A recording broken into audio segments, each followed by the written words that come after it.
ഇവിടെ പണ്ഡിതന്മാരായ നേതൃത്വമുണ്ട് നമുക്ക്. ആ നേതാക്കൾ ഒരു വിഷയത്തിൽ കൂടിയിരുന്ന് തീരുമാനിച്ച് അവർ ചർച്ച ചെയ്ത് നമുക്കൊരു നിർദ്ദേശം നൽകും.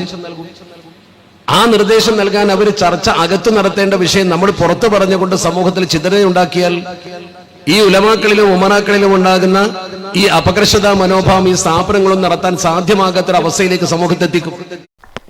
അസ്സലാമു അലൈക്കും വറഹ്മത്തുള്ളാഹി. കഴിഞ്ഞ ദിവസം 31-ാം തീയതി സമദ് പൂക്കോട്ടൂർ SMFൻ്റെ മലപ്പുറം ജില്ലാ സമ്മേളനത്തിൽ പറഞ്ഞ ഒരു കാര്യമാണിത്. ഇതിൽ അദ്ദേഹം പറയുന്നത്, അകത്ത് ചർച്ച ചെയ്യേണ്ട വിഷയം പുറത്ത് ചർച്ച ചെയ്ത് ഛിദ്രതയുണ്ടാക്കും, പുറത്ത് ചർച്ച ചെയ്താൽ അത് ഛിദ്രതയുണ്ടാകുമെന്നാണ് അദ്ദേഹം പറയുന്നത്. സത്യത്തിൽ ആ ഒരു സമ്മേളനത്തിൽ അകത്ത് ചർച്ച ചെയ്യേണ്ടതാണോ പുറത്ത് ചർച്ച ചെയ്യേണ്ടതാണോ ഈ SMFൻ്റെ സമ്മേളനത്തിൽ തന്നെ അവിടെ പറഞ്ഞിട്ടുള്ളത് എന്നത് ഒരു കാര്യമാണ്. അതൊക്കെ പോട്ടെ, ഇനി ഈ വാഫി വഫിയ വിഷയത്തിൻ്റെ കാര്യത്തിലാണല്ലോ ഇയാളിത് പറയുന്നത് എങ്കിൽ ആദ്യമായിട്ട് ഇത് സമൂഹത്തിൻ്റെ മുമ്പിൽ ചർച്ച ചെയ്ത ആരാണ്? ഇത് സമൂഹത്തിൻ്റെ മുമ്പിൽ ആദ്യമായിട്ട് പറഞ്ഞത് ആരാണ്? അത് വിശദീകരിച്ചത് ആരാണ്? ഈ സമദ് പൂക്കോട്ടൂർ തന്നെയാണ്. സമദ് പൂക്കോട്ടൂർ തന്നെയാണ്. അപ്പം നിരന്തരമായിട്ട് ഹക്കീം ഫൈസിയും അദ്ദേഹത്തിൻ്റെ ആളുകളും തെറ്റിദ്ധാരണ സമൂഹത്തിൽ പരത്തുമ്പോൾ അത് വിശദീകരിച്ചു കൊടുക്കേണ്ട ബാധ്യത പണ്ഡിതന്മാർക്കില്ലേ? അത് സമദ് പൂക്കോട്ടൂർ ചിന്തിക്കുക തനിക്കത് ആവാമെന്നും മറ്റുള്ളവർക്ക് പാടില്ല എന്നും അങ്ങനെ ഒരു നിയമമുണ്ടോ? ആ വിഷയം സമദ് പൂക്കോട്ടൂർ മാസങ്ങൾക്ക് മുമ്പ് അത് പൊതുസമൂഹത്തിൽ ചർച്ച ചെയ്യുന്നത് ഒന്ന് കേട്ടു നോക്കൂ നിങ്ങൾ. വളാഞ്ചേരി മർക്കസു തർബിയത്തുൽ ഇസ്ലാമിയ എന്ന് പറയുന്ന സ്ഥാപനത്തിൽ വെച്ച് നടത്തുന്ന ഈ പ്രവർത്തനത്തെ സ്വതന്ത്രമാക്കുക, അത് CIC എന്ന് പറയുന്ന ഒരു വ്യതിരിക്തമായ ഒരു കോർഡിനേഷന്റെ കീഴിൽ മാത്രം കൊണ്ടുവരിക എന്ന ഒരു ഉദ്ദേശം നടപ്പാക്കാനുള്ള ശ്രമങ്ങൾ അന്നു തന്നെ ആരംഭിച്ചിരുന്നു എന്നാണ് ഇതിന്റെ നാൾവഴികൾ പരിശോധിക്കുമ്പോൾ ആർക്കും ബോധ്യപ്പെടുന്നത്. സ്വാഭാവികമായും സമത്വയുടെ കീഴിൽ എന്ന് ആ സ്ഥാപനത്തിൽ നിന്ന് നൽകുന്ന സർട്ടിഫിക്കറ്റിൽ എഴുതിയാൽ എന്തുകൊണ്ട് കുഴപ്പം? അത് രേഖപ്പെടുത്തിയില്ല. അതിന്റെ അന്നത്തെ സർട്ടിഫിക്കറ്റിന്റെ കോപ്പികൾ പരിശോധിച്ചാൽ അത് ഏതൊരു സാധാരണക്കാരനും ബോധ്യപ്പെടുന്ന കാര്യമാണ്. നമ്മളൊക്കെ സമത്വയുടെ കീഴിൽ ഒരു സർട്ടിഫിക്കറ്റ് നേടുന്നതിൽ അഭിമാനം കൊള്ളുന്ന ആളുകളാണ്. അങ്ങനെ സമത്വയുടെ കീഴിലായിരിക്കണമെന്ന് നമുക്കൊക്കെ സന്തോഷമുള്ള കാര്യമാണ്. പക്ഷെ അത് എഴുതി ചേർക്കുന്നതിൽ എന്തായിരുന്നു ഒരു വിമുഖത എന്നത് ഇപ്പോഴും നമുക്ക് മനസ്സിലാക്കാത്തൊരു കാര്യമാണ്. അതുകൊണ്ട് തന്നെ അന്നത് പാലിക്കപ്പെടാത്തത് കൊണ്ട് ബഹുമാനപ്പെട്ട സയ്യിദ് ഹൈദരലി ശിഹാബ് തങ്ങൾ നേരിട്ട് കത്തെഴുതി. മർക്കസിന്റെ പ്രസിഡന്റ് എന്ന രീതിയിൽ സയ്യിദ് ഹൈദരലി ശിഹാബ് തങ്ങൾ നേരിട്ട് കത്തയച്ചുകൊണ്ട് ബഹുമാനപ്പെട്ട തങ്ങൾ ആവശ്യപ്പെടുന്നത് ഈ നിബന്ധനകൾ എന്തുകൊണ്ട് പാലിച്ചില്ല എന്നാണ്. ബഹുമാനപ്പെട്ട ഹൈദരലി ശിഹാബ് തങ്ങൾ പോലും ഇടപെട്ട ഒരു കാര്യം ഹക്കീം ഫൈസി അത് മാനിച്ചില്ല, CIC അത് മാനിച്ചില്ല എന്ന് ഇത് പൊതുസമൂഹത്തിൽ സുപ്രഭാതത്തിൽ ലൈവാണിത്, SKCR ലൈവാണ്. ആദ്യമായിട്ട് വിശദീകരണ സമ്മേളനം സമസ്ത മലപ്പുറത്ത് നടത്തിയപ്പോൾ അതിൽ വിശദീകരിച്ചത് ആരാണ്? പൂക്കോട്ടൂരായിരുന്നു. പിന്നീട് അത് പറയാൻ പാടില്ല, അപ്പോൾ പറഞ്ഞത് മാത്രമേ പറ്റൂ എന്നോ അല്ലെങ്കിൽ തനിക്ക് മാത്രമേ പറ്റൂ മറ്റുള്ളവർക്ക് അത് പറ്റില്ല എന്നോ, എന്താണ് ഇത് നിങ്ങൾ കൊടുക്കുന്ന ഒരു നിർദ്ദേശം? അതൊന്ന് വ്യക്തമാക്കിയിട്ട് പറയണം. കാരണം ആളുകൾ കൺഫ്യൂഷൻ ആവുകയാണ്. അപ്പോൾ ഇത് നിരന്തരമായിട്ട് ഇതേ കാര്യം തന്നെയാണ് വിശദീകരിച്ചുകൊണ്ടിരിക്കുന്നത്. അത് വിശദീകരിക്കപ്പെടാനുള്ള സാഹചര്യങ്ങളുണ്ട്. കാരണം നിരന്തരം പത്രസമ്മേളനങ്ങൾ നിങ്ങൾ കാണുന്നില്ലേ? ഹക്കീം ഫൈസി പത്രസമ്മേളനങ്ങൾക്ക് മുഖം കൊടുക്കുന്ന സമയത്ത് വാർത്താ സമ്മേളനങ്ങളിൽ അദ്ദേഹം പറയുന്നത് നിങ്ങൾ കേൾക്കുന്നില്ലേ? അത് തിരുത്തി കൊടുക്കാൻ നിങ്ങൾക്ക് ബാധ്യതയില്ലേ? മറ്റ് സംസ്ഥയുടെ പണ്ഡിതന്മാർക്ക് ബാധ്യതയില്ലേ?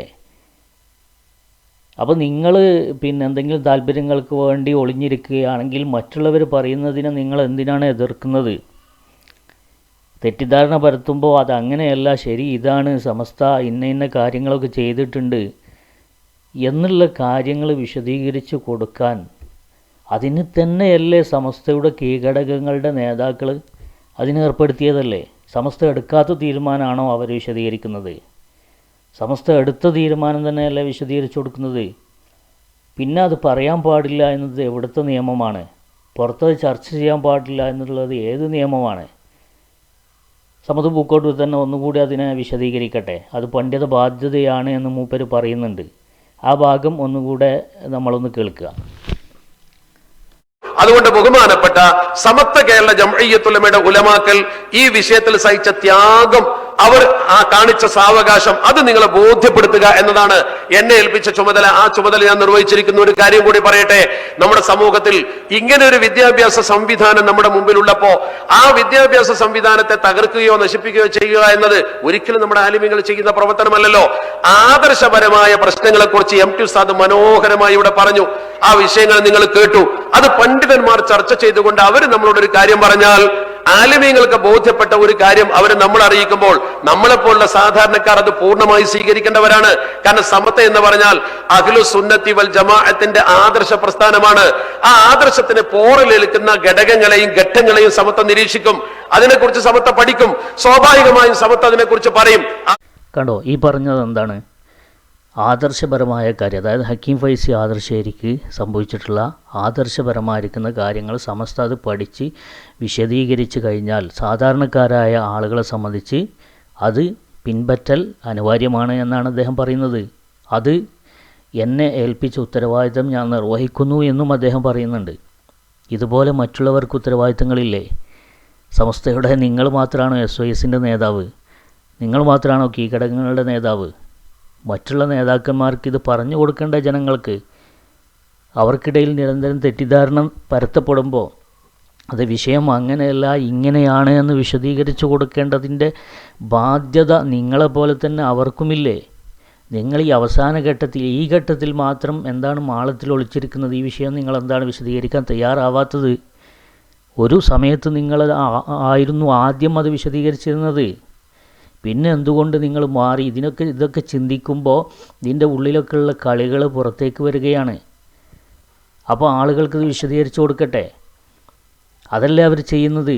നിങ്ങൾ തന്നെയാണ് ആദ്യം ഇത് വിശദീകരിച്ചത്. നോക്കൂ, നിങ്ങൾ ഇവരുടെ അതേ വേദിയിലുണ്ടായിരുന്ന തൊയ്യിബ് ഫൈസി, ആ തൊയ്യിബ് ഫൈസി എത്രയോ മാസങ്ങൾക്ക് മുമ്പ് ഇത് പൊതുവേദിയിൽ പ്രസംഗിച്ച ആളാണ്. ബഹുമാനപ്പെട്ട സംസ്ഥാന ജമിയത്തുലമയുടെ വിവിധ സംഘടനകളുടെ ജില്ലാ ഭാരവാഹികൾ ഉൾക്കൊള്ളുന്ന മഹത്തായ സദസ്സാണ്. അല്ലാഹു കബൂൽ ചെയ്യട്ടെ. എനിക്ക് പറയാനുള്ളത്, ഇതുവരെ പറഞ്ഞ കാര്യങ്ങൾക്ക് അടിവരയിടുകയാണ്. ബഹുമാനപ്പെട്ട സംസ്ഥാന ജമിയത്തുലമയുടെ തീരുമാനം അംഗീകരിക്കാൻ നമ്മളൊക്കെ ബാധ്യസ്ഥരാണ്. സ്നക്കി എന്ന പുതിയ സംവിധാനത്തിലെ പ്രചാരകരാവണം. എല്ലാം റെഡിയാണല്ലോ? അള്ളാഹു തൗഫീഖ് ചെയ്യട്ടെ ഇൻഷാ അല്ലാഹ്. അവിടെ നിന്നാണ് ഞാൻ തുടങ്ങുന്നത്. ഇവിടെ ഹക്കീം ഫൈസിയെ കുറിച്ച് കുറേ പറഞ്ഞു. ഇത് നേരത്തെ മനസ്സിലാക്കിയ ആളാണ് ഞാൻ. വിനീതന, ഞാൻ ഖാദിർ കാസിമിയൊക്കെ ഇവിടെ ഉണ്ട്. 7 കൊല്ലം മുമ്പ് ഹൈദ്രോസൂസിലാർ ഇസ്ലാമിക് ആർട്സ് ആൻഡ് കോളേജിൽ നിന്ന് ഈ സംവിധാനം ഒഴിവാക്കി. ഞങ്ങൾ അതൊരുപാട് പ്രതിസന്ധിയായിരുന്നു. ആദ്യമായിട്ട് ഞങ്ങളെ ഒഴിവാക്കിയത്. കാരണം ഇവരെ ഈ പോക്ക് ശരിയിലാണെന്ന് മനസ്സിലാക്കിയിട്ട് അവിടെ MI തങ്ങളെ കൊടുത്തൊക്കെ ക്ലാസ് എടുപ്പിച്ചു. ഹൈദ്രോസാൻ്റെ സ്ഥാപനത്തിൽ നമുക്ക് സഹിക്കുമോ? അന്ന് ഒഴിവാക്കിച്ചു. അന്ന് ഉസ്താദന്മാരൊക്കെ അത് പറഞ്ഞിട്ടുള്ളത് അപകടമാണെന്ന്. അപ്പോൾ അവിടെ തന്നെ നമ്മളുള്ളത്. ഈ പറഞ്ഞതൊക്കെ നമുക്ക് അറിയുന്നത് തന്നെയാണ്. അതുകൊണ്ട് അയാളിത് ബഹുമാനപ്പെട്ട സമസ്തയുടെ കീഴിലുള്ള വാഫി വഫിയ സംവിധാനം അയാൾ കുറേ ആ കോക്കസ് ഉണ്ടാക്കിക്കൊണ്ട് അത് പിടിച്ചെടുത്തെങ്കിൽ അത് രണ്ട് ദിവസം നമ്മൾ പോയപ്പോൾ പറഞ്ഞു. ഇപ്പോൾ തൊയ്യിബ് ഫൈസി പറഞ്ഞത് എന്താ? അദ്ദേഹത്തിൻ്റെ പിതാവിൻ്റെ പേരിലുള്ള, അതായത് CH ഹൈദർ മുസ്ലിയാരുടെ പേരിലുള്ള സ്ഥാപനത്തിൽ നിന്ന് വാഫി വഫിയ ഒഴിവാക്കിയതിൻ്റെ കാരണം അദ്ദേഹം പറഞ്ഞ MI തങ്ങളെ കൊണ്ടുവന്ന് ക്ലാസ് എടുപ്പിച്ചു. ആരെ MI തങ്ങൾ? മുസ്ലിം ലീഗിൻ്റെ സമുന്നതനായ നേതാവായിരുന്നു. മുസ്ലിം ലീഗിൻ്റെ സമുന്നതനായ നേതാവായിരുന്നു. പക്ഷേ ചെറിയൊരു പ്രശ്നമുണ്ട്, അദ്ദേഹം മുജാഹിദുകാരനായിരുന്നു. അങ്ങനത്തെ ഒരാളെ വാഫി വഫിയ സംവിധാനം എന്ത് ചെയ്തു? ഈ കോളേജിൽ CH ഹൈദർ മുസ്ലിയാരുടെ കോളേജിൽ കൊണ്ട് വന്ന് ക്ലാസ് എടുപ്പിച്ചപ്പോൾ ഞങ്ങൾക്ക് സഹിക്കാതെ വന്നു എന്നാണ് പറഞ്ഞേ. എന്നിട്ട് അതിൻ്റെ പേരിലും മറ്റ് പല കാരണങ്ങളുടെ പേരിൽ ഈ പോക്ക് ശരിയല്ല, അയാളുടെ പോക്ക് ശരിയല്ല, അദ്ദേഹത്തിൻ്റെ പോക്ക് ശരിയല്ല, ഇവരുടെ പോക്ക് ശരിയല്ല എന്ന് മനസ്സിലാക്കിയിട്ട് ഞങ്ങൾ ഈ സംവിധാനത്തെ തന്നെ ഞങ്ങളുടെ സ്ഥാപനത്തിൽ നിന്ന് മാറ്റിയെന്നാണ് പറഞ്ഞത്. സമസ്ത തീരുമാനം എടുക്കുന്നതിന് മുമ്പാണത്. മനസ്സിലായോ? എന്നിട്ട് അത് എന്ന് പ്രസംഗിച്ചിട്ടുണ്ട്? ഒരുപാട് മുമ്പ് ഇദ്ദേഹം പ്രസംഗിച്ച് നടക്കുന്നുണ്ട്. ഇനി ഈ പൂക്കോട്ടൂർ പ്രസംഗിച്ച അതേ വേദിയിൽ അതിൻ്റെ സ്വാഗത പ്രസംഗത്തിൽ പുത്തനായി മൊയ്തീൻ ഫൈസി പറയുന്നത് ഒന്ന് കേട്ട് നോക്ക്. ഇവിടെ ബഹുമാനപ്പെട്ട സയ്യിദ് സാദിഖ് അലി ശിഹാബ് തങ്ങൾ നേതൃത്വം നൽകുന്ന വാഫി വഫിയ വിഷയം നമുക്കിടയിലുണ്ട്. ആ വാഫി വഫിയ വിഷയത്തിൽ അവരങ്ങനെ മുന്നോട്ട് പോയപ്പോൾ ബഹുമാനപ്പെട്ട സമസ്ത കേരള ജംഇയ്യത്തുൽ ഉലമ അതിന്റെ നേതൃത്വത്തിലിരിക്കുന്ന വ്യക്തിക്ക് ചില അപാകതകൾ അതല്ലെങ്കിൽ ചില തെറ്റായ വഴിയിലേക്ക് ഈ പ്രസ്ഥാനത്തെ നയിക്കുന്നുണ്ട് എന്ന് ബോധ്യമായപ്പോൾ CAC-യുമായിക്കൊണ്ട് അതല്ലെങ്കിൽ അദ്ദേഹം ബന്ധപ്പെടുന്ന സ്ഥാപനങ്ങളുമായിക്കൊണ്ട് ബന്ധമില്ല എന്ന് പറയുകയും അങ്ങനെ ഒരു തീരുമാനമെടുക്കുകയും ചെയ്തു. അപ്പോൾ ഇവർക്കെന്തുമാവാം, സമസ്തൻ്റെ പണ്ഡിതന്മാർക്ക് ഇത് വിശദീകരിക്കാൻ പാടില്ലേ? എന്താണ് നിങ്ങളീ പറയുന്നത്? ഇത് ഒരു ആളെ കുറ്റം പറയലല്ലേ? നിങ്ങളുടെ ഭാഷയിൽ പറഞ്ഞാൽ ചില ആളുകൾ പറയുന്നത് ഇപ്പോഴത്തെ ആദർശ സമ്മേളനം ഒരു വ്യക്തിയെ കുറ്റം പറയാനാണ്. ഒരു വ്യക്തി അയാൾ പ്രസ്ഥാനത്തെ തെറ്റായ വഴിയിലേക്ക് നയിക്കുന്നുണ്ട് എന്ന് നിങ്ങൾ തന്നെ സംഭവിക്കുമ്പോൾ അയാളെ കുറ്റം പറയണ്ടേ? അത് ദീനല്ലേ? ഇവിടെ അബുലാല മൗദൂദിയെ കുറ്റം പറയുന്നത് ദീനല്ലേ? അത് കുറ്റമാണോ യഥാർത്ഥത്തിൽ?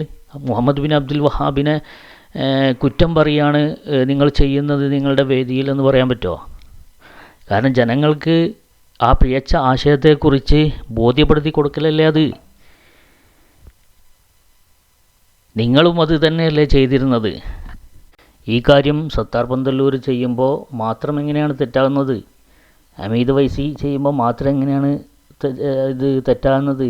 ഫഖറുദ്ദീൻ തങ്ങൾ പറയുമ്പോൾ മാത്രം എങ്ങനെയാണ് ഇത് തെറ്റാകുന്നത്? ഉമർ ഫൈസി പറയുമ്പോൾ മാത്രം അതെങ്ങനെ തെറ്റാകുന്നത്? ഇങ്ങനെ പിന്നെ GM സലാഹുദ്ദീൻ വൈസിയെ പോലുള്ള ആളുകൾ ഇവർ ഏത് കാലത്തും സമസ്തയുടെ കൂടെ ഉറച്ചു നിന്ന പണ്ഡിതന്മാരാ. സമസ്തയുടെ നയമാണ് അവർ പ്രഖ്യാപിക്കുന്നത്. അവരോട് പ്രത്യേക താല്പര്യം അവരിൽ നിന്ന് എന്തെങ്കിലും കിട്ടുമെന്ന് കരുതിയിട്ടല്ല നമ്മളിത് പറയുന്നത്. മറിച്ച് ഇതൊക്കെ കാണുമ്പോൾ ഇതിൻ്റെ സത്യാവസ്ഥ ബോധ്യപ്പെടുമ്പോൾ ജനങ്ങൾക്ക് മുമ്പിൽ പറയാതിരിക്കാൻ കഴിയുന്നില്ല. അതുകൊണ്ട് ആളുകൾ തിരിച്ചറിയുന്നുണ്ട് നിങ്ങളുടെ താല്പര്യം എന്താണ് എന്ന് ജനങ്ങൾ തിരിച്ചറിയുന്നുണ്ട്. സമസ്തക്ക് ബദലായിട്ട് ഒരു സംവിധാനം കൊണ്ടുവരാൻ വരെ നീക്കം നടത്തി പരാജയപ്പെട്ട് ഇപ്പോൾ സമസ്തയുടെ ഒരു പോഷകഘടകത്തെ തന്നെ ഉപയോഗപ്പെടുത്തിക്കൊണ്ട് ഈ പ്രചരണം നടത്തുക. നളന്തയിൽ ഒരുമിച്ച് കൂടിയ അതിന് പിന്നെ അഡ്രസ്സില്ല. അതിൻ്റെ രണ്ടാം ഘട്ടം മൂന്നാം ഘട്ടമൊന്നും പിന്നെ ഉണ്ടായിട്ടില്ല. അതവിടെ അവസാനിച്ചു. അതിൻ്റെ പിന്നെ നീക്കങ്ങളൊന്നും ഉണ്ടായില്ല. ഇപ്പോൾ SMFൻ്റെ ഇതിൽ കയറിയിട്ടാണ് കളി.